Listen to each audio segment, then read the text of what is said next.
उपासक की अंतर्दृष्टि कब आती है? सेवा, स्वाध्याय, सुमिरन, सत्संग, फिर अंतर्दृष्टि समाधि। जो सेवा में प्रमादी है, भगवत सेवा, गुरु सेवा, समाज सेवा, वो किसी मार्ग का पथिक नहीं है, किसी मार्ग का पथिक नहीं। बड़े बड़े महापुरुष जो ब्रह्मबोध हो गए या भगवत तत्व में स्थित हो गए, उनको भी इस भगवत स्वरूप समाज की सेवा करनी ही पड़ी।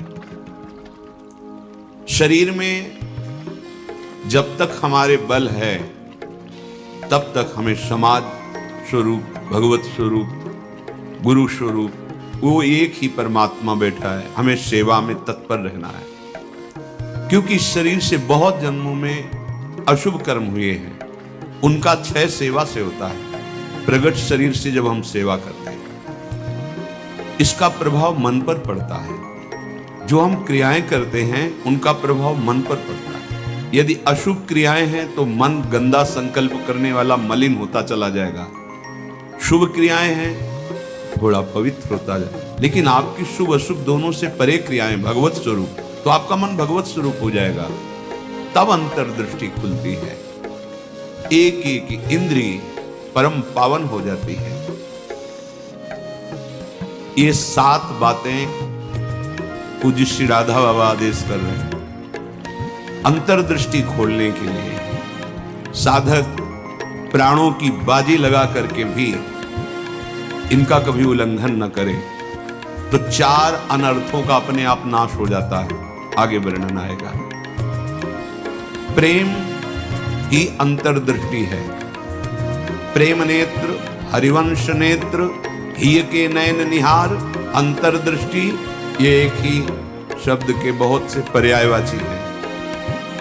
प्रेम नेत्र कह रहे, प्रेम न बाड़ी नीपजे, प्रेम न हाट बिकाए, राजा परजा जेहि रुचे, शीस दे ले जाए।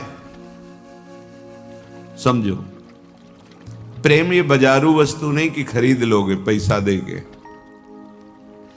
प्रेम ये ऐसा नहीं कि खेती बाड़ी है आप मेहनत करके इसे उपजा लोगे, नहीं।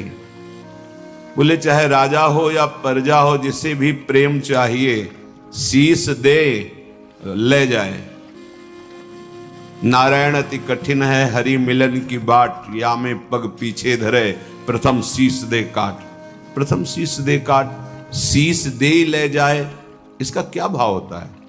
अहम का समर्पण, बिका हुआ मैं हूं, मेरी कोई इच्छा नहीं, मेरी कोई चाह नहीं, अब जो ही कहें करें हम सोई, जैसा वो करते जोई जोई प्यारो करे, सोई मुझे भाव। बात हो गई। प्रेम नेत्र खुलने का अधिकारी हो गया। ये अहम ही तो नचा रहा है। ये कभी वैराग्य में बैठा लेगा, कभी तपस्या में, कभी भोगों में, कभी प्रमाद में। इसके अनुसार थोड़ी भूमिकाएं बनती हैं भक्ति की या ज्ञान की। आचार्यवाणी, गुरुवाणी, उनकी आज्ञा अनुसार चलने पर हृदय में भूमिकाएं जागृत होती रहती हैं। ये अहंकारी देहाभिमानी सुधरना ही नहीं चाहता, मनमानी आचरण करना चाहता है। मनमानी आचरणों से ही तो आज तक हम विमुख रहे, सुख से, शांति से, भगवदानंद से। दुख और अशांति, क्लेश और बंधन बार बार यही मन और बुद्धि तो दे रहे हैं। बिल्कुल सत्य बात कह रहा हूं, इसे केवल सुनना ही मत समझ लेना। पूज्य राधा बाबा के वचन। ये 7 आए बिना तुम चाहे प्रेम के प्रवचन कर लो, चाहे सुन लो, प्रेम तुम्हारे हृदय में जागृत नहीं होगा, अंतर्दृष्टि नहीं खुलेगी। श्रीपाद कह रहे अंतर्दृष्टि पश्य वृंदावनस्य, अंतर्दृष्टि से वृंदावन का दर्शन होता है। हमारी देखो बाहर नेत्र तो हैं पर त्रिगुणात्मिका माया के हैं।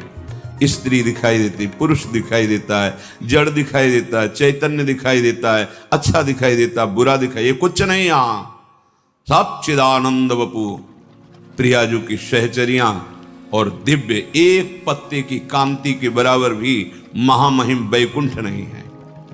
ये वृंदावन है। वृंदावन द्युति पत्र की उपमा को कछु नाही, कोटि कोटि बैकुंठ हो तेईसम कहे न जाए। क्यों कि एक एक पत्ते और फूल में मेरी लाडली जू का प्रतिबिंब पड़ता है। पत्र प्रसून बीच प्रतिबिंब ही नख सिख प्रिया जनावे। कहां बैकुंठ में वो सुख तो सखाओं को भी अच्छा नहीं लगा बैकुंठ का। फिर नित्य प्रिया प्रीतम के अंग सेवी सहचरी भाव अलग। तो वृंदावन अंतर्दृष्टि पश्य। जब तक भगवत साक्षात्कार नहीं हो जाता तब तक बहुत सावधान।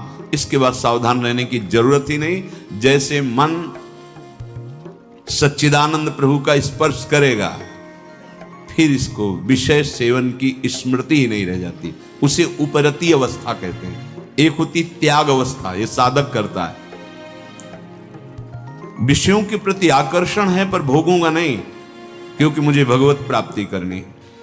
दूसरी होती वैराग्य अवस्था, भोगों का सानिध्य है, ये भी जानते हैं कि हाँ ये भोगने में मन बुद्धि कहते हैं कि सुखद है पर नहीं, वो राग रहित हो रहा है।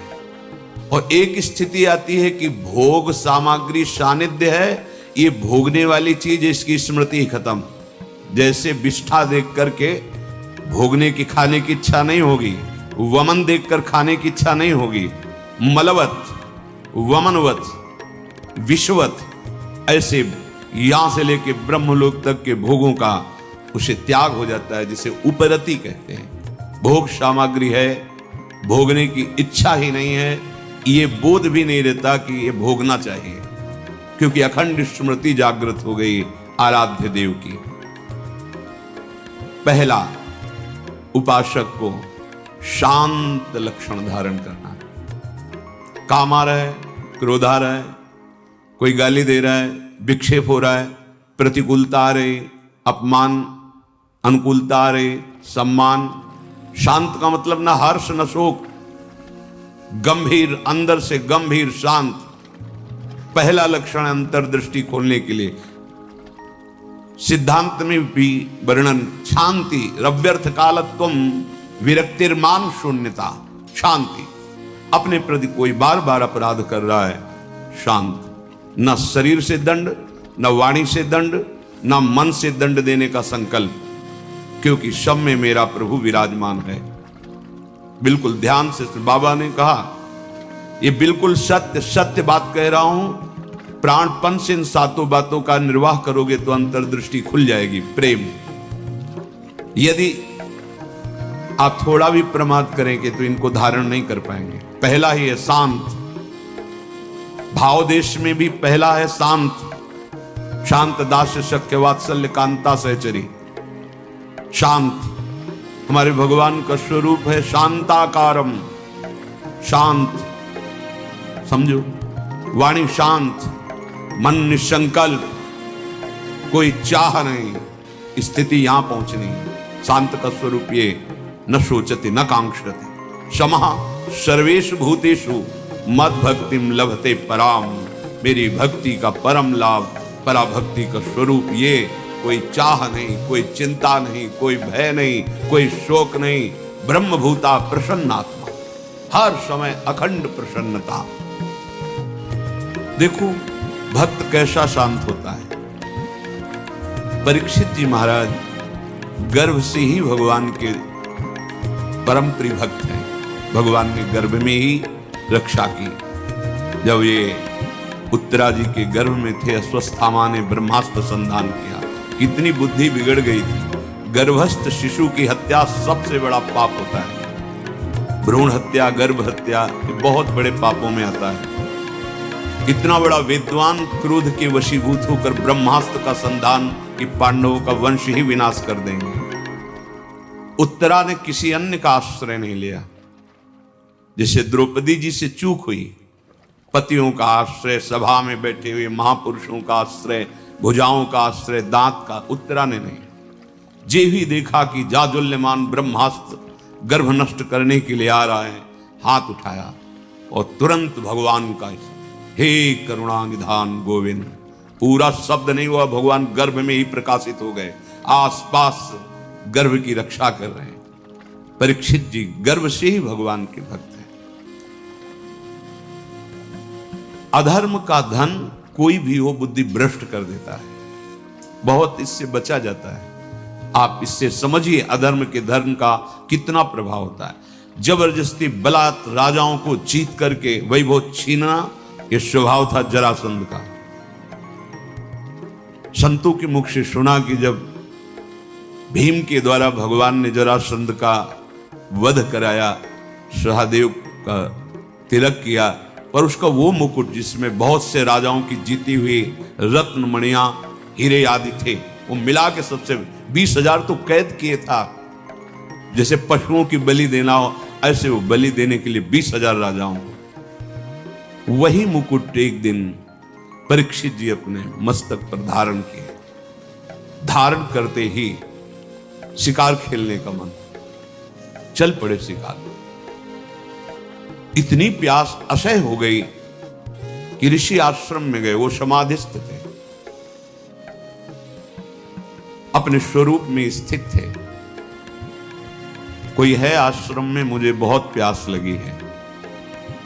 वहां तो समस्त इंद्रियां, मन बुद्धि सब चेष्टा रहित है, भगवत स्वरूप में एकदम डूबे हुए, बाहर से शांत, कोई चेष्टाएं न सुना रही न दिखा रही, कोई इंद्री काम नहीं करेगी, क्योंकि सौम्य अवस्था को प्राप्त समाधिस्थ महापुरुष।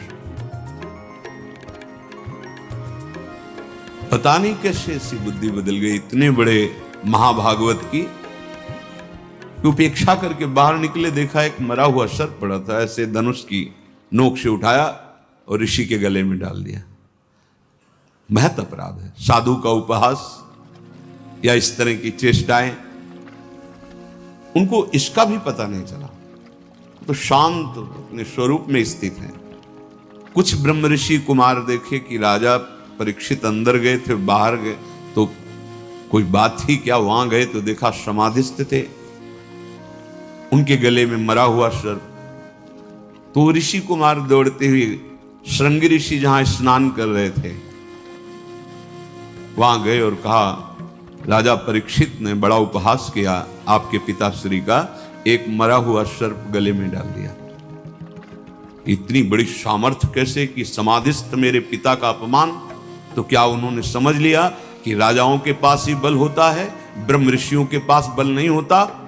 नौ किशोर अवस्था है श्रृंगी ऋषि की, उसी जल से आचमन किया और कहा, आज मैं दिखाता हूं कि ब्रह्म ऋषियों का बल क्या होता है। इसने मरा हुआ सर्प मेरे पिता के गले में डालकर एक ब्रह्म ऋषि का अपमान किया। मैं शाप देता हूं, आज के 7वें दिन तक्षक सर्प इसे डसेगा और कोई त्रिभुवन में नहीं बचा पाएगा। ऐसा ही और दौड़ करके आए और पिता के गले में लगे। जब वो बहुत देर लिपट के रोए से, तो धीरे धीरे वृत्ति बाहर आई। क्या हुआ, क्यों रो रहे हो? उनका, ये परीक्षित आए हुए थे और आपके गले में मरा हुआ सर्प डाला, आपका अपमान किया। नहीं नहीं, देखो इसमें क्या अपमान होता है? गलती तो हमसे हुई, राजा भगवान का स्वरूप होता है। वो आए थे आश्रम में, अर्घपाद आदि देते, उनको जल पिलाते, उनकी सेवा करते, वो हमारे संपूर्ण प्रजा का शासन करते हैं, सेवा करते हैं, रक्षा करते हैं। हमसे गलती हो गई, रोना नहीं चाहिए। तब किसी ऋषि कुमार ने कहा, ये रोए ही नहीं है, इन्होंने शाप भी दे दिया है। नहीं नहीं, निरपराध राजा को शाप कैसे दे दिया? क्या शाप? 7 दिन में तक्षक काटे। गजब कर दिया तुमने। अरे हमसे पूछ तो लेते। अब ब्रह्म वाक्य हैं, इतने बड़े ब्रह्म ऋषि, वो भी नहीं काट सकते। अपने शिष्यों को भेजा, जाओ और परीक्षित को सूचना दे दो, कोई उपाय कर लो अपने परम कल्याण का। 7 दिन में तक्षक सर्प आएगा और डसेगा। जी ही जाके वहां परीक्षित ने मुकुट उतार के रख, ये क्या मेरे से, ये क्या हो गया? मुझे दंड मिलना चाहिए। बहुत पश्चाताप करे, ऐसा उपहास कैसे कर दिया, ऐसा अपराध कैसे कर दिया। इतने में वो शिष्य पहुंचे और कहा, महाराज आपने जो गले में सर्प डाला, बालक होने के कारण श्रृंगी ऋषि ने आपको शाप दे दिया है। निश्चित आपको 7वें दिन महाभयंकर विषधारी तक्षक आएगा और डसेगा, आपको कोई नहीं बचा सकता। आप उपाय कर लीजिए भगवत प्राप्ति का। बहुत हृदय शीतल हुआ। वर्णन है एकदम हृदय में शीतलता हुई, प्राश्चित हो गया। तत्काल सर्वस्व का त्याग, सम्राट पद पर जन्मेजय का तिलक और गंगा के किनारे 7 दिन तक भगवान सुखदेव जी के द्वारा गाई हुई भगवत चर्चा श्रवण की और बीच में प्रार्थना की थी कि भगवान आप चिंता मत कीजिए, ये भूख और प्यास मुझे अब परास्त नहीं कर सकती। जिस प्यास से पीड़ित होकर के हमने गले में सर्प डाला था, आज उसी प्यास को मैं पराजित कर रहा हूं आपके श्रीमुख से सुने हुए भगवत वचन। विचार करो, इतने बड़ा श्राप सुनने के बाद उनके हृदय में कोई शोक नहीं, शांत हृदय, 7 दिन कुछ खा पी नहीं रहे, शांत हृदय। भक्त का हृदय शांत होता है। उनके गले में सर्प डाला हुआ शांत नहीं हुई, कोई बात नहीं। अगर हम भगवत दर्शन करना चाहते हैं, महासुख में निमग्न होना चाहते हैं, दुख मिटाना चाहते हैं, तो शांत होना स्वभाव में लाए, अशांत स्वभाव नहीं। अशांत से कुता सुखम, अशांति अगर हृदय में होगी तो बहुत पाप बन जाएंगे, कड़ुआ बोलोगे, गंदे आचरण बन जाएंगे, हिंसा आदि दोष भी उत्पन्न हो सकते हैं। इसलिए पहला अंतर्दृष्टि खोलने के लिए शांत, हमारा भाव भी पहला शांत भाव। ये मार्ग का पथिक भी शांत मार्ग का पथिक है। शांत शब्द को पकड़ो, अशांति अंदर से है दबा लो। नाम जब कर रहे हो ये सब मिट जाएगी। बाहर से तुम्हें पहले शांति लानी, बाहर की क्रियाओं में किसी भी तरह से किसी द्वंद्व में तुम्हें अशांत नहीं होना है। वो तभी हो सकता है जब आप लक्ष्य बना लियो भगवत प्राप्ति, तभी सह सकते हो, कोई बात नहीं। भगवान इसकी बुद्धि में बैठ करके हमारे को सहनशीलता सिखा रहे हैं, इसीलिए निंदा कर रहा है, अपमान कर रहा है, अवहेलना कर रहा है। भगवान के द्वारा प्रेरित है या कोई कर्म हमारा क्षय हो रहा है, शांत। दूसरा है आराध्य देव के भजन के सिवा कोई भी एक क्षण व्यर्थ न जाने पावे। अव्यर्थ कालत्वम, कबहू काल वृथा नहीं जाए। सेवक जी महाराज पकड़ो, अंतर्दृष्टि प्राप्त महापुरुष ही जीवन मुक्त कहा जाता है। पकड़ो, कोई भी क्षण भजन के बिना ना जाए। शरीर से सेवा हो रही और अंदर ही अंदर नाम जब चल रहा है, प्रभु के लीला रस से भरे हुए पद गुनगुना। कितना सहज सरल भगवदानंद प्रदान करने का हमें साधन मिल गया गुरु कृपा से। सेवक शरण सदा रहे, अनत नहीं विश्राम। कह वाणी हरिवंश की, कह हरिवंश ही नाम। या तो नाम मंत्र चल रहा है और या वाणी जी गुनगुना रहे, एक क्षण भी न जाए। देखो, प्रयास करो, गुरु कृपा बल में ऐसी सामर्थ्य, अहंकार में नहीं। एक क्षण भी भजन के बिना ना जाए, अंतर्दृष्टि तभी खुलेगी। तीसरा, ये विश्वास कर लो, संसार के किसी भी भोग में सुख नहीं है। कभी तुम्हें तृप्ति नहीं मिल सकती, क्योंकि है ही नहीं। ये भूत के लड्डू हैं, चाहे जितना खा लो पेट नहीं भरेगा, और ना खाओ तो ललचाते रहो। इसलिए तुम्हारा ललचाना ना हो, नाम जप करो। ये विश्वास करो महापुरुषों के वचनों से, भोगों में सुख नहीं है। कितना भोगोगे? महाराज ययाति ने अपने शरीर से तो यौवन अवस्था का भोग किया ही, अपने पुत्र की यौवन अवस्था लेकर फिर भी तृप्ति नहीं हुई। तब उन्होंने कहा, संपूर्ण संसार के ये सब भोग भगवत विमुख व्यक्ति एक को दे दिए जाएं तो भी वो तृप्त नहीं हो सकता, क्योंकि नहीं है। कल किसी ने प्रश्न किया था, ऐसा ऐसा हमने सैकड़ों ऐसा ऐसा सब किया, तो हमने कहा ईमानदारी से बताना, वृंदावन में बैठे हो, क्या तुम्हारी तृप्ति हुई, क्या सुख हुआ?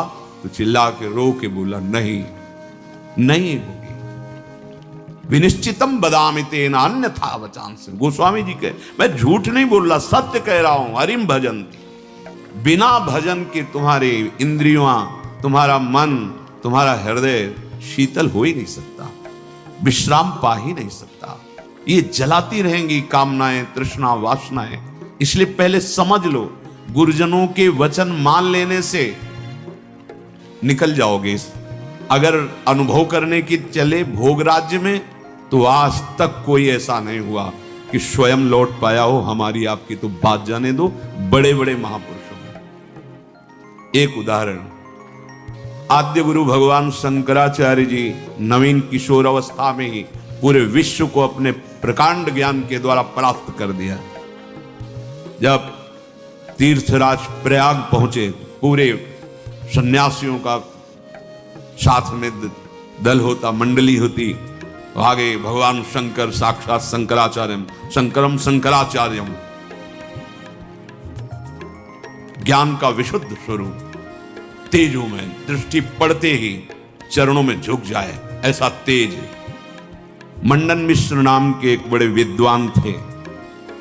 भगवान शंकराचार्य जी ने उनसे कहा, सत्य को स्वीकार करो या तर्क।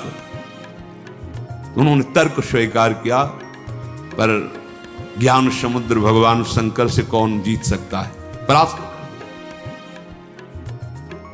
उनकी पत्नी बहुत विवेकवान बुद्धिमान थी, आई और प्रणाम किया और कहा, प्रभु आप संपूर्ण विजय अभी नहीं प्राप्त किए, अर्धांग तो अभी बचा हुआ मैं भी हूं, मेरे प्रश्न का उत्तर दे दो, तब हम दोनों परास्त माने जाएंगे। अभी तो आधे अंग को परास्त किया, आधा मैं हूं। बात सत्य है। बोलो, रति में स्त्री को सुख मिलता है या पुरुष को प्रधान सुख? अधिक सुख किसको मिलता है? बहुत प्रवीण थी, जानती थी, बाल योगी है, अनुभव शून्य। अगर ये कुछ बोलते हैं तो आपका अनुभव है ऐसा? क्योंकि सत्य विषय का तो अनुभव है, असत चेष्टाएं तो की ही नहीं, तो कैसे इनको अनुभव होगा? तो चुप हो जाएंगे। पूछा, मुस्कुरा दिए भगवान शंकराचार्य, समय चाहिए इसके लिए। हाँ देती हूं। एकांत हुए अपने सब संतों को लेकर और गुफा में कहा, मैं शरीर छोड़ रहा हूं, ये सन्यासी शरीर है। महायोगी थे, मैं इसका अनुभव करके उसको बताऊंगा। आप हमारे शरीर को गुप्त रखना और ऐसी ऐसी पद्धति से सुरक्षित रखना, प्रकाशित ना होने पावे कि यह शरीर यहां है। ध्यान के द्वारा देखा कि एक राजा का शरीर छूटा है, अपना शरीर छोड़ा उस और वहां सौ रख करके विलाप हो रहा था। अचानक हरकत आ गई शरीर में, प्रवेश कर गए आद्य गुरु भगवान शंकराचार्य। इसके पहले अपने शिष्यों को बता गए थे, मैं वहां उस शरीर में प्रवेश कर रहा हूं और भगवान हरि की माया बड़ी प्रचंड है, कहीं ऐसा ना हो कि उस वैभव सुख में राजी हो जाए।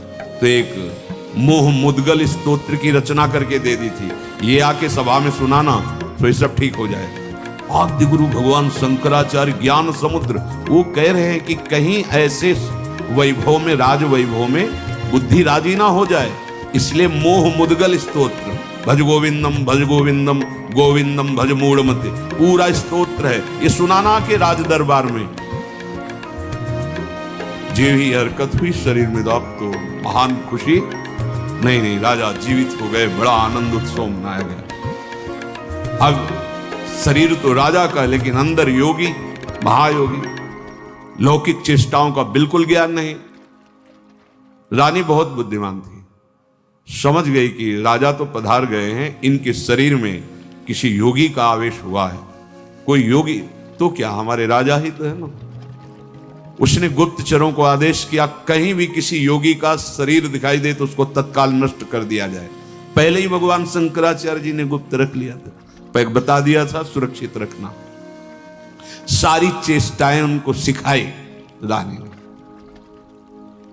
वास्तविक काफी समय हो गया, शिष्य इंतजार करते रहे, भगवान शंकराचार्य जी वापस ही नहीं हुए। ये मोह मुद्गल स्तोत्र जाके कहा तो बस गा करके वो बाहर निकले। भगवान शंकराचार्य जी अंतर्धान, तो राजा का शरीर फिर ऐसे आके फिर बताया। तो भोगों में और योग में दोनों के अनुभव करके बड़े बड़े महापुरुषों ने देखा, केवल भ्रम, कहीं कोई सुख नहीं। हम महापुरुषों के वचनों को माने, अनुभव करने के लिए ना चले। अनुभव करने के लिए जब गए तो आद्य गुरु भगवान शंकराचार्य भी अपने शिष्यों को मोह मुद्गल प्रहार करके मोह का नाश करना, क्योंकि उस शरीर में जाने पर हो सकता है मोहबद्ध कर, ये भगवान की प्रचंड माया है। तो गुरु वचनों को मान लो, शास्त्र वचनों को मान लो, अनुभव करने गए तो फिर फंस जाओगे। वो तो समर्थ भगवान है, लीला करके दिखा रहे हैं। अपने इतनी सामर्थ्य नहीं कि भोगों का अनुभव करके फिर उनका त्याग करके भगवत मार्ग में चले। जब भगवान शिव मोहिनी रूप को हृदय से लगाया, फिर आवेश हटा माया का, तब भगवान हरि ने कहा कि प्रभु केवल आप ही हैं कि मेरी माया का आकर्षण, फिर अपने स्वरूप में स्थित हो गए। दूसरा इस सृष्टि में नहीं है, सृष्टि में नहीं। ऐसी प्रचंड माया भगवान की है। इसलिए पूज्य राधा बाबा कह रहे उपासक, तीसरा नंबर है, समस्त भोगों में कोई सुख नहीं है, ये मान लो। केवल शरीर यात्रा के लिए या अपनी धर्म पूर्ति के लिए, आप गृहस्थ में हैं तो धर्म पूर्ति के लिए, संतानोत्पत्ति के लिए वो आज्ञा शास्त्र की है, वो निष्पाप क्रिया है, वो आपको आगे बढ़ाएगी। भगवत मार्ग के पथिक को जितने से काम चल जाए कम से कम, उतना शास्त्र सम्मत भोगों को स्वीकार करके आराधना में बढ़ना है। शास्त्र सम्मत, तस्मात् शास्त्रम प्रमाणम ते। पहली बात तो भोगों में सुख है ही नहीं, ये बैठा लो। जितने से प्राण पोषण उतना अन्न डाल लिया, जितने से शरीर ढक जाए उतना वस्त्र धारण कर लिया। निरंतर निरंतर शांत और निरंतर, एक क्षण का अंतर न पड़े ऐसा भजन, और भोगों में सुख बिल्कुल नहीं है ऐसा। जैसे कोई दुर्गंध युक्त स्थान हो तो हम नाक बंद करके चलेंगे क्योंकि बड़ी दुर्गंध है। कोई मल बमन आदि पड़ा हो तो उस पर दृष्टि नहीं डालेंगे। ऐसे भगवत मार्ग में चलने वाले पथिक की दृष्टि बड़े से बड़े आकर्षणकारी भोगों के प्रति होती है। ध्यान रखना, रमा विलास राम अनुरागी तजत बमन जिम जन बड़भाग, वो देखेगा भी नहीं। ऐसे अगर आप किसी भी दृश्य को प्रियता से देखते हैं मोबाइल में, या ऐसे छुप के देख रहे हैं, भाई सामने तो देख नहीं सकते तो किसी ऐसी जगह खड़े जहां से शरीरों का आकर्षण देख रहे हैं, अपने आप का नाश कर रहे हैं, वो संस्कार बन रहे, तुम्हें गिराएंगे, यहां नहीं तो कहीं गिरा देंगे, आज नहीं तो कल गिरा देंगे। बहुत सावधान। ये तीसरा है, किसी भी भोगाकर्षण से हम प्रभावित ना हो। जब दूसरा चलेगा तो तीसरा ही आ जाएगा। निरंतर भजन और ये सावधानी, निश्चित निश्चित। हमें अच्छा लगा जब उससे पूछा, वो खुद वर्णन कर रहा था ऐसा ऐसा ऐसा। हम कहा क्यों गंदी बातें सुने, पर इसलिए कि इससे लाखों लोगों का भाव शुद्ध हो सकता है। उससे पूछा तुम्हें क्या मिला, सुख मिला? उसने कहा नहीं, और रो पड़ा चिल्ला के। बस मान लो ये बात, इन गंदे चेष्टाओं में कभी सुख नहीं, कहीं सुख नहीं। केवल तुम मृत्यु का वर्ण कर रहे हो, अपनी जीवन को नष्ट कर रहे हो। शास्त्र सम्मत भोग वैराग्य प्रदान करके मोक्ष प्रदान करते, धर्म अर्थ काम मोक्ष। अगर आप मनमानी आचरण करेंगे, मनोरंजन करेंगे, तो आप कोई भी हो, कहीं भी हो, नष्ट हो जाएंगे।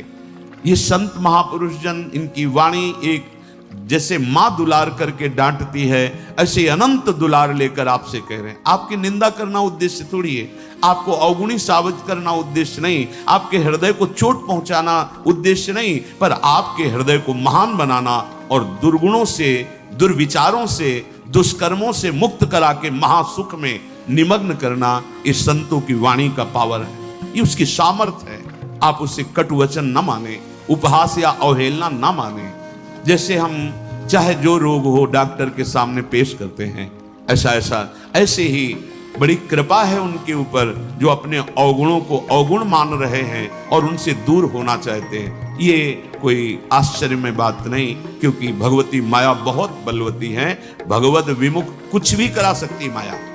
जो भगवान नाम जापक वहां होश में रहती माया, क्योंकि वो स्वामी का नाम जप कर रहा है और प्रभु की शरण में है। अगर उपासक के हृदय में भोगों से घृणा नहीं आई है तो अभी उपासना का रंग नहीं, नाम जप नहीं चल रहा पक्का। हृदय की बात करता हूं, आप देखो एक दिन चला के नाम देखो, 24 घंटे जलन पैदा हो जाएगी। अगर कोई आपसे बात करना चाहे, कुछ देखना, कुछ सुनना, कुछ बोलना, ये जहर लगने लगेगा आपको। देखो तो कर। अब आप मनोरंजन में लगे हो, किसी तरह समय कट रहा है, खाया पिया, मौज मस्ती, ये जीवन ऐसे व्यतीत करने लायक नहीं।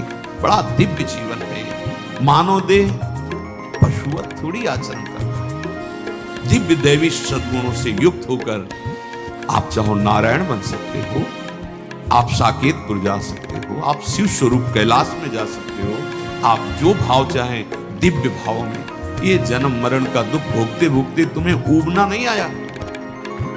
एक संकट को निवृत्त करने के लिए मारा घूमता है, यहां चले जाएं, वहां चले जाएं, और नाम गरज रहा है हर दुखों को मिटाने के लिए। कहीं जाने की जरूरत नहीं। राम कृष्ण हरि जो नाम प्रिय, राधा राधा राधा, सर्व मंगल होता चला जाएगा। बार बार इसीलिए कह रहे, नाम जपत मंगल दिशि दसहु, कहीं भी जाओगे तुम्हारा मंगल ही होगा। नाम चल रहा है। नहीं, ये भोगा शक्ति बहुत ही प्रबल है, विचार करने का अवसर नहीं देती, भ्रष्ट कर देती है। नाम चल रहा है, इसकी ताकत नहीं कि गिरा सके। चौथी बात, मन में अपने अंदर मान का बिल्कुल भी प्रभाव ना रह जाए। अंतर्दृष्टि खुलने के लिए पहला शांत, दूसरा निरंतर भजन, तीसरा भोगों में सुख नहीं है, दृढ़ बुद्धि, भोगों से घृणा। चौथी बात, अपने अंदर मान न रह जाए। अगर मान है तो परम पद में आरूढ़ होने के लिए सबसे पहला त्याग इसी का किया गया है। निर्मान मोहा जित संग दोषा, पहले मान रहित, सबहि मान प्रद आप अमानी। मान अगर है तो फिर परमार्थ मार्ग का पथिक। और संसार में मान के लिए ही सब कुछ किया जाता है, और परमार्थ मार्ग इससे उल्टा है। मान की धज्जियां उड़ा दी जाती है। सम्मानम कलयाति घोर गरलम, ये घोर हलाहल विष है। अगर अध्यात्म की ऊंचाई पर चढ़ना है तो सम्मान की धज्जियां उड़ा दे, अंदर से कभी स्वीकार न करे, सबके चरणों में नमन करे। वो साष्टांग कर रहा है, पंचांग कर रहा है, बलिहारी उसकी श्रद्धा है। वो सबके हृदय में विराजमान भगवान को प्रणाम कर रहा है, गुरु प्रदत्त वेश को प्रणाम कर रहा है। हम तो दास हैं उनके चरणों में। सम्मान स्वीकार करना, ऐसा अधिकार केवल भगवान को या भगवत प्राप्त महापुरुष को ये अधिकार है अपने जैसे दासों का। बस कोई प्रणाम करे तो नम्र होके प्रणाम। अगर वो कर रहा है तो गुरु प्रदत्त वेश को, हृदय में विराजमान प्रभु को कर रहा है, अपने को नहीं। अगर अपने उस मान के भोक्ता बने तो परमार्थ चल ही नहीं पाओगे, नहीं चल पाओगे, नहीं चल पाओगे। ये मान बहुत घातक जहर है। अगर सत्संग नहीं मिला, गुरु कृपा नहीं हुई, तो इसी का पोषण शुरू रहता है। वैराग्यवान होकर के भी इसी मान का पोषण होता रहता है। और परम पद में आरूढ़ होने के लिए सबसे पहला त्याग इसी का है। निर्मान अमोहा जित संग दोषा, मान रहित। ये हृदय में बैठा लिए, बहुत सूक्ष्म बंधन है ये। कभी कभी बड़े बड़े मान का त्याग मान के लिए हो जाता है। सम्मान पत्रों का, आसनों का त्याग मान के लिए। बड़े सुंदर, कितने दयनीय। ये सुनने की इच्छा मान की इच्छा है। अगर स्वाभाविक हमारी स्थिति मान रहित हो रही तो ये केवल गुरु कृपा से, ये पक्का। ठाकुर जी भी हृदय में बैठे हैं, कभी डांट नहीं लगाई, हृदय में ही तो है। लेकिन जब ठाकुर जी गुरु रूप से आए तो एक एक चोरों को पकड़ करके पीट पीट के बाहर कर दिया। अहंकार, मान, मद, काम, क्रोध, लोभ, मोह, मद, मत्सर, ये सब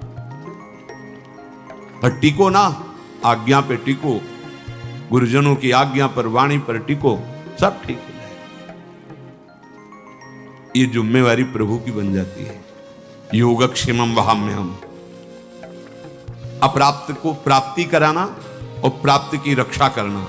आप अनन्यस चिंतयन्तो माम, अनन्य होकर केवल चिंतन करो, संभाल लेंगे। मान को स्वीकार मत करो, मान को स्वीकार मत। शरीर स्वस्थ है, कोई प्रणाम कर रहा है, आप भी प्रणाम करो, उसकी श्रद्धा है। जब बहुत लोग प्रणाम करें तो कहां तक करोगे? हृदय से सबको प्रणाम किया और अपनी स्वीकृति नहीं की कि हमें प्रणाम हो रहा है। नहीं, देहाभिमान पुनः पुष्ट होने लगेगा। बहुत सूक्ष्म है। जहां हमारा मन प्रपंच में फंसने लगे, जहां हमारा मन संसार की मान्यताओं को स्वीकार करने लगे, नहीं, ये जीवन केवल भगवत प्राप्ति। मन की बिल्कुल एक दृष्टि रखो मन पर, इसकी एक एक वृत्ति की जांच करनी है। वो स्वाभाविक स्फुरित जो हो रहा है उसका विकारात्मक स्वरूप, शासन उस पर, प्रश्नोत्तर उससे करो। हम लोग क्या करते हैं? गुरुजनों से प्रश्नोत्तर करके तर्क रखते हैं। तर्क रखो मन के ऊपर। क्यों? बहुत बार तो तेरी सलाह मान ली, दुर्गति ही हुई है। अब तुझको मेरी सलाह माननी होगी, जो मैंने संतों से सुना है, जो मैंने शास्त्रों से पढ़ा है, उस पर तर्क रखो। नहीं, मन के तो बोलते ही दस्तखत कर दिए और शास्त्र सम्मत गुरुजनों की वाणी पर क्यों में हो? ऐसा क्यों, वैसा क्यों? चौथा है आपके मन के अंदर मान का बिल्कुल न रह जाना। अमानिना मान देना, स्वयं अमानी, दूसरों को मान देना। महाराज भर्तृहरि जी जब भोगों से वैराग्य की वृत्ति जागृत की, कुछ नहीं, पिंगला का दृश्य देख करके घोर वैराग्य भगवान शंकर की आराधना। समय पर देवाधिदेव महादेव प्रसन्न हुए और कहा, क्या इच्छा करते हो? वरदान मांगो। तो भर्तृहरि जी ने यही वरदान मांगा, प्रभु कभी सम्मान से मुझे भिक्षा भी ना, तिरस्कृत होकर भिक्षा पाऊं, कभी सम्मान से, मान से नहीं। क्यों? जहां मान जागृत हुआ फिर दया, क्योंकि चक्रवर्ती सम्राट रहे ना, यही मांगा कि मान रहित हमारी स्थिति रहे, अर्थात भिक्षा भी मुझे कभी सम्मान से न मिले। और महापुरुषों के वचन, जिस गली में भिक्षा मांगने गए आपका तिरस्कार हुआ, अपमान हुआ, अवहेलना हुई, उस गली में जरूर जाना चाहिए। लेकिन उस गली को पहचान लेंगे, जाएंगे नहीं। और आओ बाबा राधे श्याम, बैठो, कुर्सी में बैठो, एक गरम गरम बनाओ, वहां जरूर जाएंगे। नहीं, वहां मत जाएंगे। दरवाजे के बाहर से भिक्षा का अधिकार है, अंदर बैठना, कुर्सी में जाके बैठना, बात करना, हंसना, ये आप अपने लिए वो बीज बो रहे हैं जो परमार्थ को नष्ट कर देगा। गुरुजनों का आदेश है, भिक्षान्न केवल गेट के बाहर से, राधे श्याम 2-3 आवाज लगाई। अगर कोई गृह निकला, भिक्षाम ने ली रोटी, चल, नहीं, बस 1 2 3 आवाज लगाई, बाहर मिला नहीं मिला, भूख पा लिया। तब भगवान अधीन होते हैं ऐसे भक्तों के। मन में मान का बिल्कुल न रह जाए आदर, बिल्कुल। 5वां, दिन रात में प्रतिपल ये भरोसा दृढ़ हो जाए, भगवान हमारे साथ हैं। प्रेम दृष्टि खुलने का ये राधा बाबा का आदेश है। रात दिन तुम्हारे अंदर ये भरोसा हो जाए कि दिखाई तो नहीं दे रहे, भगवान है निश्चित हमारे पास। हमारी वाणी जी कहती है, नाम वाणी जहां श्याम श्यामा तहां। नाम चल रहा है तो तुम्हें दिखाई देंगे आगे चलकर। अभी पहले पाप नष्ट होने दो, अनर्थ की निवृत्ति होने दो, फिर देख लेना। पर तुम्हें ये विश्वास करना है आज सुन के, हर समय भगवान हमारे पास है, हमारे आराध्य देव हमारे पास हैं, हमारे पास हैं और निश्चित वो मुझे मिलेंगे। 5वां है, निश्चित मुझे मिलेंगे। वो हमारे आसपास ही हैं, वो हमें देख रहे हैं। विश्वास करो, हमारे आराध्य देव आसपास हैं, मुझे देख रहे हैं और मैं उन्हें जरूर देखूंगा, अर्थात निश्चित भगवत साक्षात्कार होगा। 6,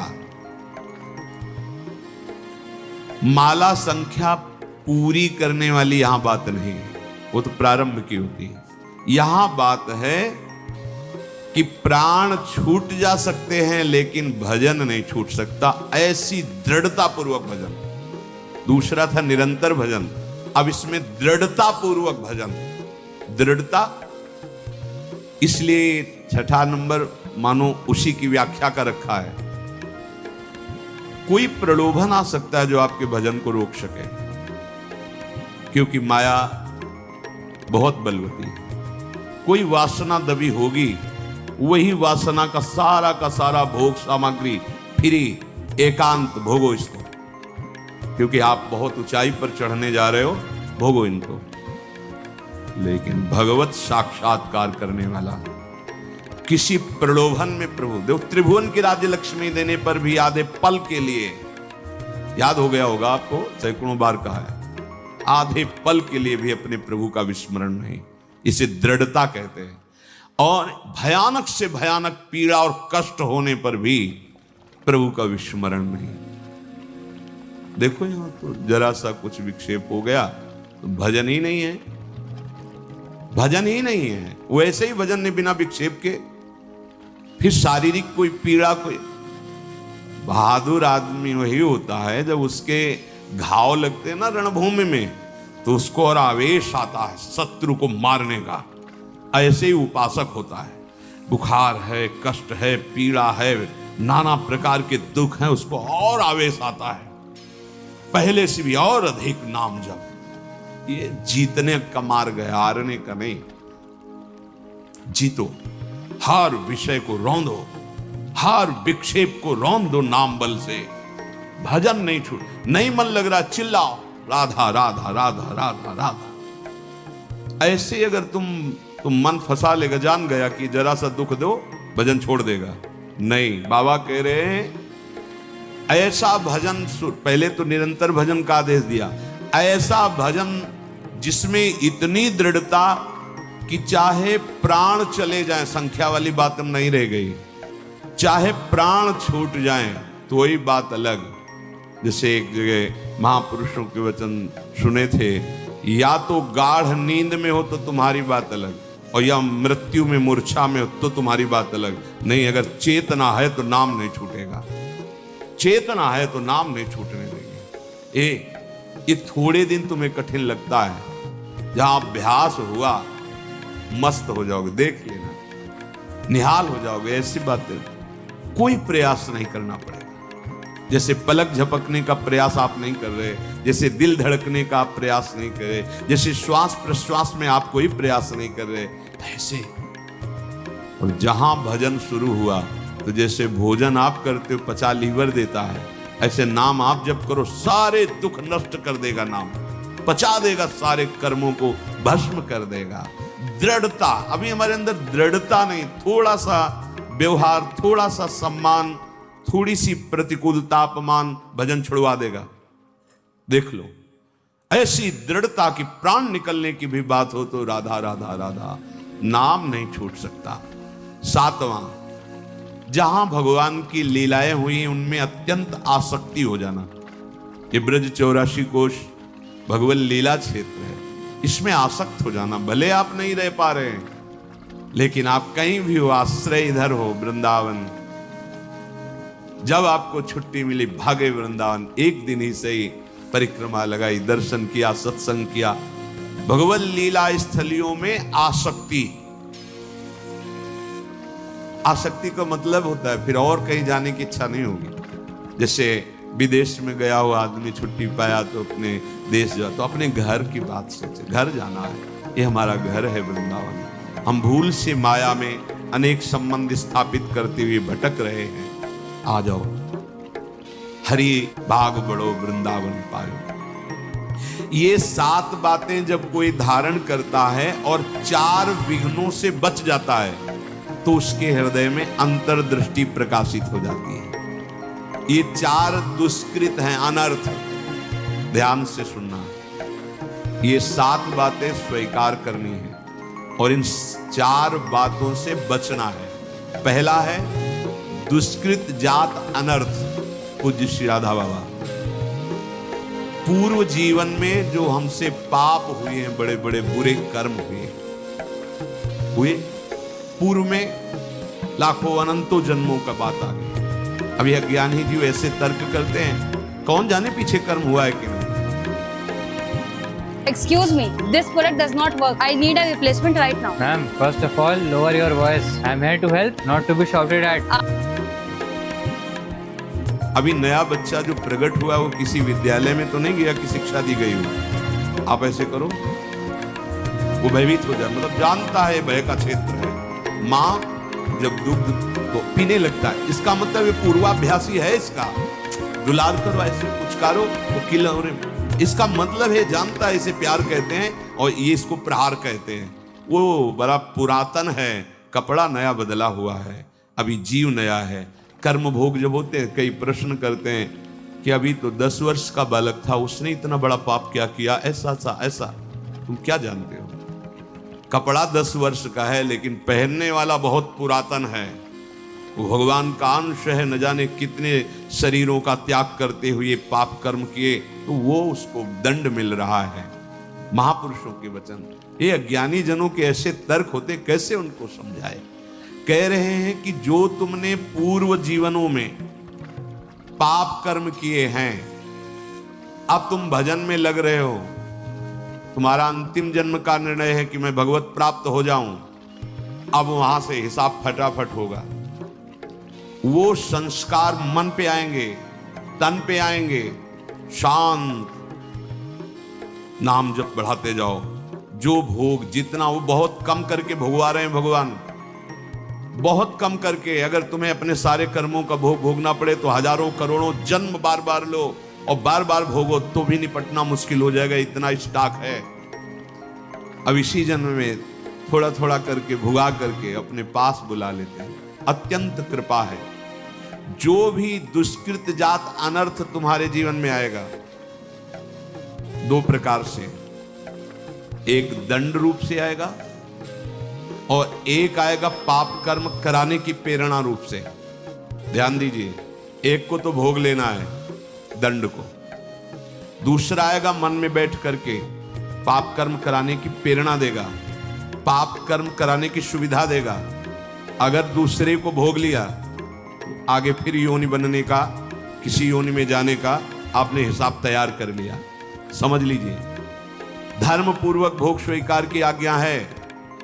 अधर्म पूर्वक जो हमारे कृत्य हुए हैं, वो 2 प्रकार का प्रभाव डालेंगे। पूज्य श्री राधा बाबा कह रहे, एक तो ये दंड रूप से, जैसे कोई रोग आ जाना, कोई अपमानित कर रहा है, कोई निंदा कर रहा है, आदि आदि, बड़ा तिरस्कार हो रहा, शांत तुम्हारे पाप नष्ट हो रहे। एक आता है मन में, ये अंतर का है, इतनी गंदी वासना और उसी वासना के अनुसार सुविधा, वही भोग तुम्हें मिलेगा जो तुम्हारे अंदर वासना बढ़ी हुई है। बिल्कुल नहीं, अगर त्रुटि कर दी, गए, ये भारी अनर्थ पैदा कर दे।